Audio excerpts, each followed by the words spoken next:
Meet our Dream Team Real Estate panel for tonight. I am proud to introduce Helen Anthony-Pille from Home Life Future Realty,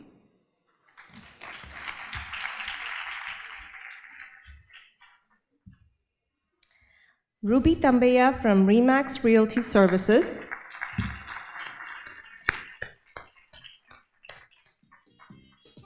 Akila Sendil, owner and principal broker of Good Grade Mortgage Limited,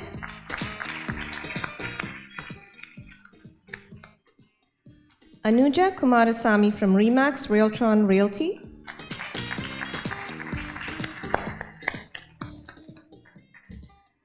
Sujan Shan, the Condo King from Remax Vision Realty,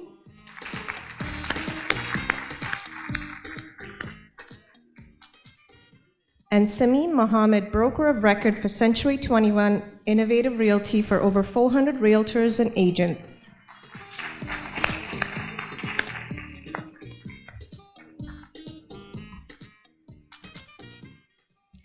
And our moderators for the panel, for this panel are Isabel Sangeeta, Senior Commercial Banker at Laurentian Bank of Canada,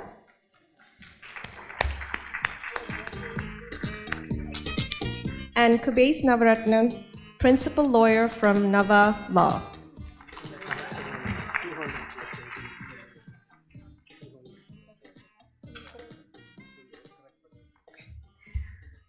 Sorry, just a correction here. Sameem Mohammed, broker of record for Century 21 Innovative for over 200 plus realtors and agents.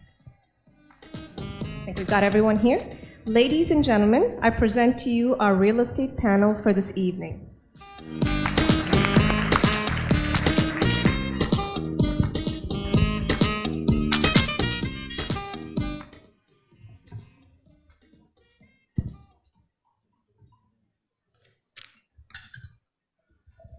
Hi, everybody. Happy International Women's Day. Yeah. So, as two of my closest people in my life are women, my mother and my wife, I unequivocally can say that I am not qualified to talk about women here. So that's why I have my co-chair here, Sangeeta, to talk about that. So today's panel is about real estate. Real estate, Toronto is at the epicenter of real estate. For the last 20 years, Toronto has been a hot real estate market. And with the hot real estate market comes competition. In Toronto, in Ontario, there are approximately 65,000 brokers and real estate agents. That's a fair amount of number. And it's one of the toughest industries to have a successful career because of such competition. But over the years, women have been increasingly jumping into real estate and doing very successful in it as well. Good evening, everybody. The purpose of today's panel is to learn from these successful people and to empower women with knowledge and possibly some insider knowledge on what it takes to succeed in a very male-dominated part of this industry, in the financial services industry, that I can speak of as well. And I'm glad to see that there are male members here too who can possibly give us some insights into what it takes to succeed and be role models for the next generation as well. So I'll start with Ruby. Ruby, did you choose to become a realtor? Was it a planned career choice? Can you explain how your career started? Sure, it's an accident. So I was going to work on 401. Sorry.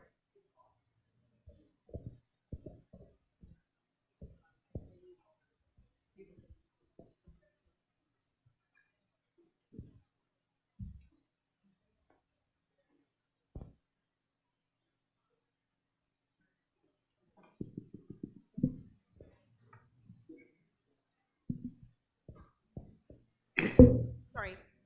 So I was working at an office. So as usual, early morning, I was going to work on 401. I had a major accident. After that accident, I had to take a 3 months medical leave. I'm a person, I can't stay home without doing a work. I always wanted to be a businesswoman, but I never had a chance to look into it. I always busy working. So I used my medical leave to decide to start my own business. That always I wanted to do. I chose real estate by an accident. When I started taking real estate courses, I found it very interesting. I didn't know anyone doing real estate at that time. So I had to learn everything by experiencing firsthand. I worked extremely hard. I didn't want to take this chance for granted. I guess everything happened for a reason. If I didn't get into an accident, I would be still doing my job. I quitted my job as I wanted to put all my focus into real estate. It included a lot of sacrificing. I worked more than 12 hours a day, 7 days a week. I had great supporting system. My family being very understanding. I loved my job. It became my passion. I didn't mind hardship and long hours. I still feel very blessed working in this field. Thank you. That's an amazing story, Ruby. This just goes to show you when life throws you unexpected curves, what you can make out of it, and congratulations. I'm going to move to Anuja now. Anuja, what do you think is your advantage as a woman in this industry, and what makes you stand out in the crowd? I think it's the way we interact as women with everyone, the patience that we have, the ability to explain things carefully to our clients, and honesty as well. I think those are main roles as a real estate agent that we should have. So that really helps, as well as multitasking. I think definitely helps in this business, because one week we could be having no business, and then the next week we could have 4 or 5 buyers or sellers coming our way. So you really need to prepare for that and be ready for that, and I think we have that. I also think as females we have the ability to see things differently and different views. So when taking out buyers, just pinpointing everything that is wrong with the house or anything that needs to be fixed, as well as when it comes to listing with color selections or whatever it might be. And I, like you, see a lot of real estate agents out there now that are females, and they're very successful. And I think it's mainly because of our personality and the way we really interact with people. Thank you. I'll go to you, Akela. What do you think women of today need to develop as skills? Not just skills to succeed, but to become into leadership roles, skills meant for leadership roles in this industry today? So it's a very interesting question, actually. You know what? I was moving to a leadership, which I was not looking for it. Same thing like Ruby said, that I was at Tim Hortons and having a coffee, and my friend left, and I was just thinking, I got laid off, what to do. And then I got a flyer saying that Invest is hiring people. I thought the reason they must be hiring for a job, and I just called, and luckily Fiona picked up the line and said, well, somebody's going to come, somebody will call you. And within 2 days, I got a phone call from Vancouver saying that, well, that somebody is going to come and look at me, which is the regional manager. She looked at me and she said, do you know mortgages? I said, no, not at all. In 1999, I don't know how to even do 75% loan to value. I don't know what is 5% is. So she said, there is no training, nothing. I think it was meant to be honest. And within 3 months, I don't know, I just spoke to one of my relatives and he said, oh, I'm buying a house. And I said, oh, well, I do mortgages. So I called the head office and said, what am I supposed to do mortgages? They said, get the 2 pieces of ID and get the purchase and sale agreement. So I ran from Ajax, I ran to 701 Evans, I still can't forget. I was waiting for 5 hours for a lady to look at that application.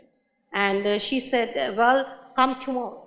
And my application was like, it took for a month to do a purchase. And so anyways, I got a big lump sum of money at that time, and I said, oh, this is interesting. It looks like my 2 months of salary, that I just got it in a day without doing nothing, picking up the documentations. And after that, the third month, my regional manager came and said, oh, you are in top 10. I said, really? What did I do here? I didn't do anything. Just go to people's house, pick up the application, and just drop it off to universe. And then they said, oh, I'm going to put a team under you. And even that time, I didn't know how to do mortgages and how to even calculate things in my life. This is the honest story that I have to be very honest. Afterwards, then I got 70 people in my team. I'm like, oh, wow, this is great. And and then I started. Then those days, we don't need to even have a license to do mortgages. Now, things are different. Over 17 years, I became a broker of record. And now, even when I'm sleeping, somebody asks me, oh, where to go? My credit score is this. I can close my eyes. And that's how I became a leader, which I was pushing to be a leader, which I was not looking for it. And today, I have 45 agents in my team, which I'm a broker of record. And my passion is to open up a lending company. And I was waiting for past 5 years to open the right time. And now I have an administration license with my lending company. And we have done a very good job last year without even, same thing, I was not even looking for investors. Investors are calling me and said, well, I have my RRSP. Can I self-direct it to you? I said, yes, please. So I don't know, is it the timing or whatever it is, it just happens. And people always, I do work with all kind of communities. If you look at in my team, I hardly say that it's, I wanted more in my community, but it's just the head offices keep on giving me a bunch of people like all over the map. And so that even made my business successful. I think if you really wanted to expand your business, it's better to go like multicultural, like international level or multi other countries. That will be better because each people come with each different ideas. I have Spanish to Chinese to Punjabis to Romanian to Iranian, and that actually now, to be honest, I don't work. Probably I work 2 hours a day, but I answer my phone 24/7. So this is what is my real stories, and the truth is. Thank you.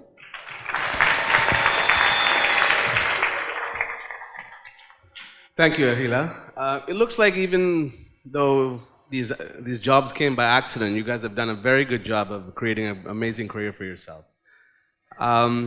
Moving on, Sujan. So, like I said, this is a very competitive field, and you guys have all made a name for yourself and done well in the industry. What does it take to set yourself apart, and what skills do you need to become a leader in this industry? Good evening, everybody. First of all, I would like to thank you for Mr. Ajit Savarnam. Today, anyone know how many attendees here? 187. Good job. Good job for CTCC and the whole team. Coming back to the question. Can you please ask me the question again?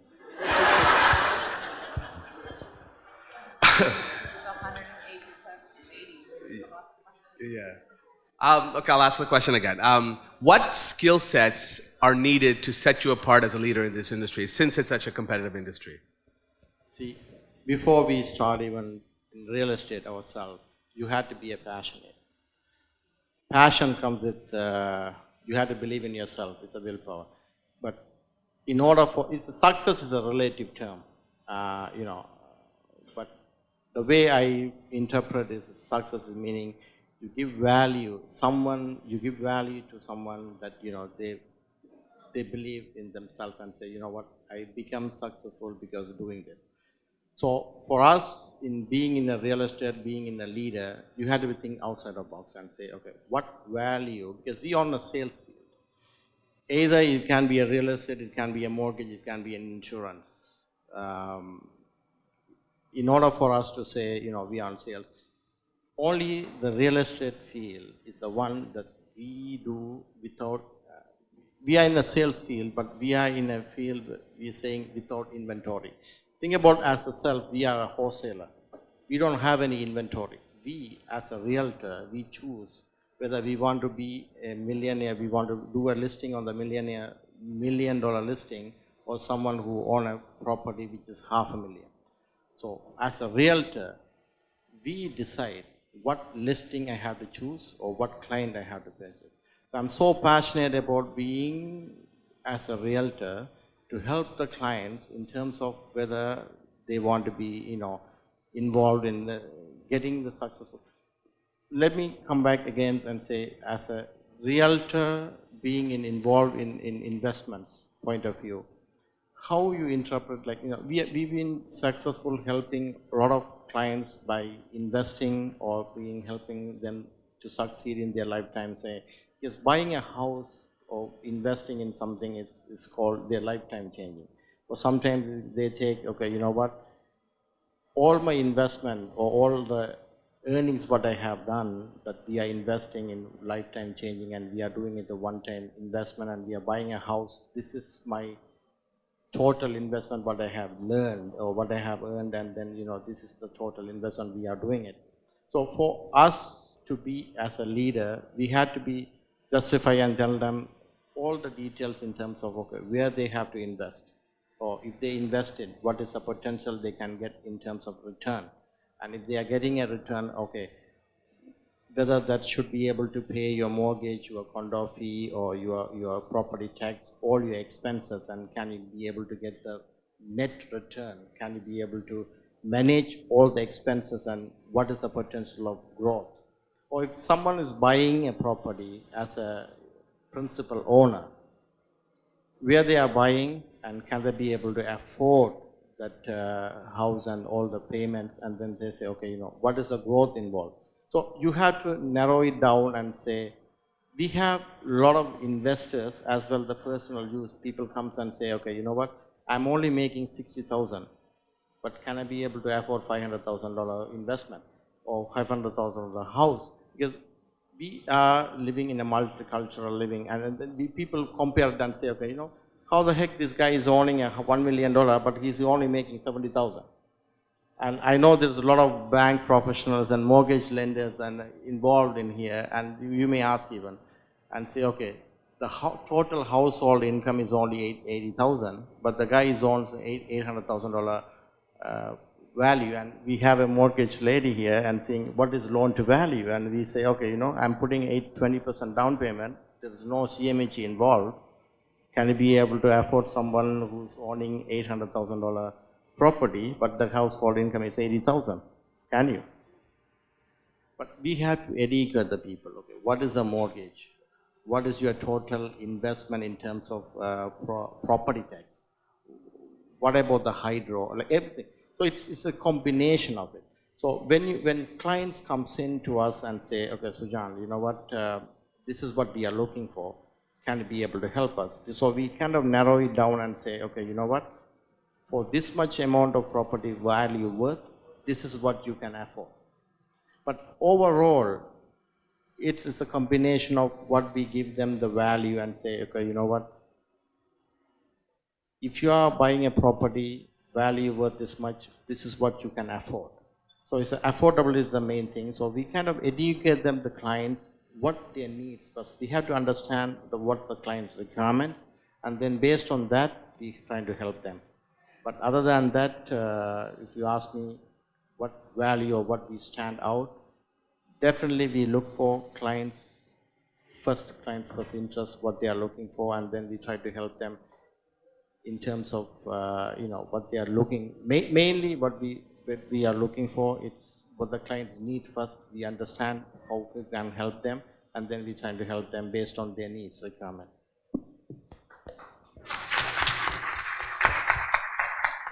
Thank you. So we heard that helping your clients understand, educate them is a key skill. Helen, I'm going to go to you now. These are some of the challenges in terms of educating your clients and succeeding in the sale.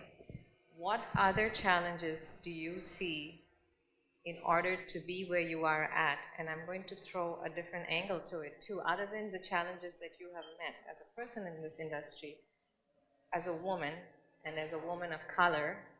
what challenges have you overcome to be where you are today? Yes, good evening, everybody. From the very beginning, I did not know how to use the computer. And I barely send my email. And so learning how to search the properties, it's my first challenge. So I would spend some time, a lot of time to learn how to use the computer. In between my full-time job and showings and the family, to navigate how to learn the computer and the internet. Secondly, showings during the late hours was a challenge for me, especially as a woman, being a mother of 3 children and a wife. As you know, always the new clients are strangers by nature. Those days, most of the showings, we have to pick the clients and show the property and drop them off. These appointments will take usually in between 6 p.m. to 10 p.m. So guess what time I will reach home, right? As a woman marketing across the city, I received odd calls, which was another challenge for me. As a new agent, you don't want to miss any phone calls or you don't want to miss any leads. Anytime any calls comes, I jump and answer the phones. So there's another challenge that you have to decide when to pick up the phone and when not to pick up the phone. Finally, finding the leads is everyone's biggest challenge. You really don't know where to find the clients and then how to approach them. Once you approach them, you have to turn that lead into a closing transaction. You have to satisfy them in order to close the transaction, or you have to approve the mortgage and sort of things that we have to do to close the transaction. Then only we get paid, right? So to overcome all these challenges, I attended seminars, listened to the motivational speaker, listened to the audio and books in order to keep me on track, and even to learn more and more to grow my business. Most importantly, without my support of my family, I wouldn't be here in this situation as a receiver of a Chairman Award and also being part of the top 5% sales representative in Canada. My main piece of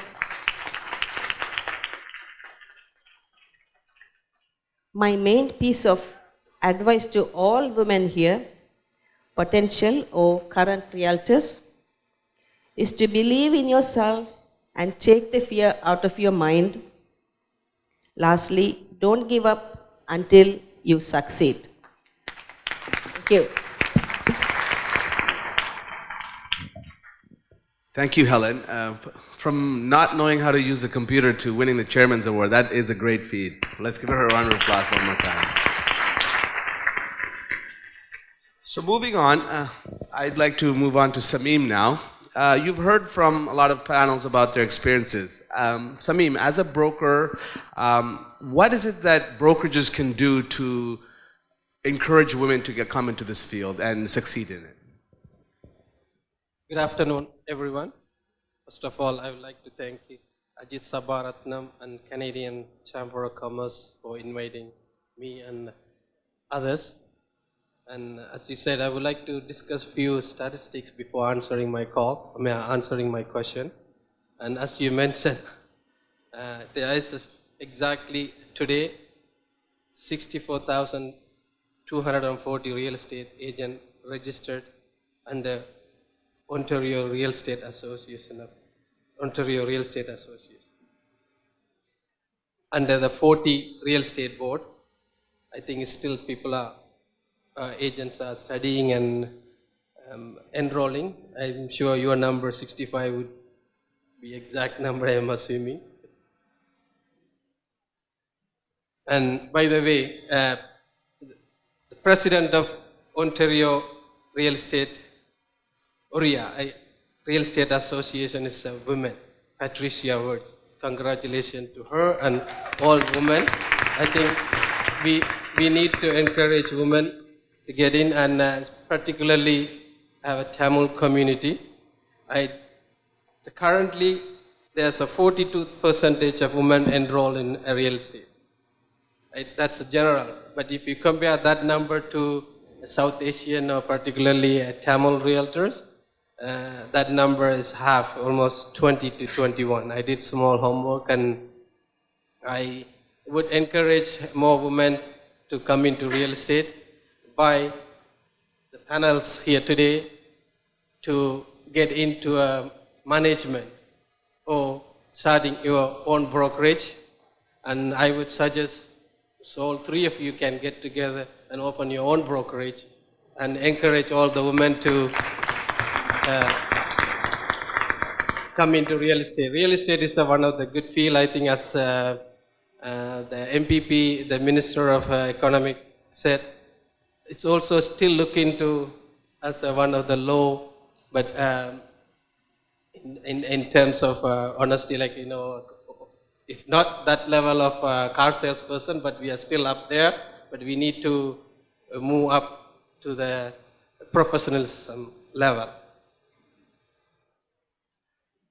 So I highly encourage the panelists or the women who is in here to get involved more into management. That is the only way you can encourage women, because particularly if a man, a manager or management level or broker of record, the women's the approach is not that great as women. So I would again suggest you have a seminar like this. I've seen our Tamil community started to doing some empowerment program. I think I would encourage more of women's empowerment. Plus, I've seen them, there's a lot of entertainment. Reduce the entertainment, get into empowerment and encouragement programs such as today, which is uploadable.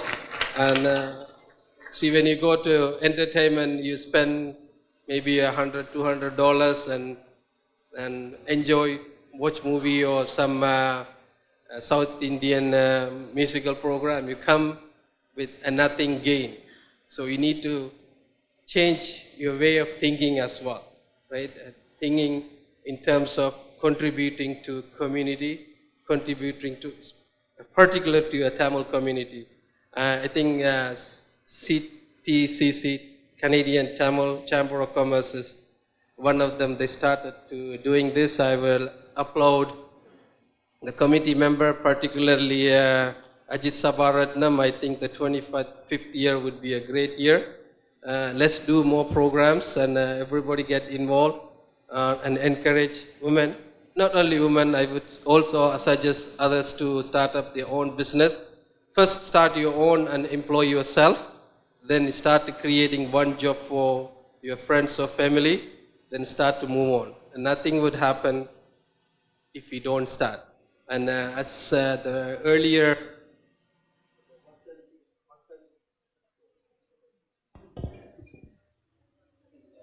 Vasanti Cosmetics mentioned, there's 10 elements for successful businesses. They mentioned two important things. Afraid of failure, don't afraid. The second one is, it just blanked out, I forgot. Second one they also mentioned, which is afraid of failure and take a risk. These are the two, the first and second component of successful. So don't be afraid to start your own, ladies and women. I would help you if you want to start. I have the knowledge how to start and run successful brokerage. And thank you. Thank you, Samin, for those encouraging words. I don't know about you, Sangeeta, but I feel really motivated about this. A lot of encouraging and motivational stories from all these women. I got to thank, I got to echo Samim as well and thank Chamber of Commerce for organizing this very beautiful event. Thank you all.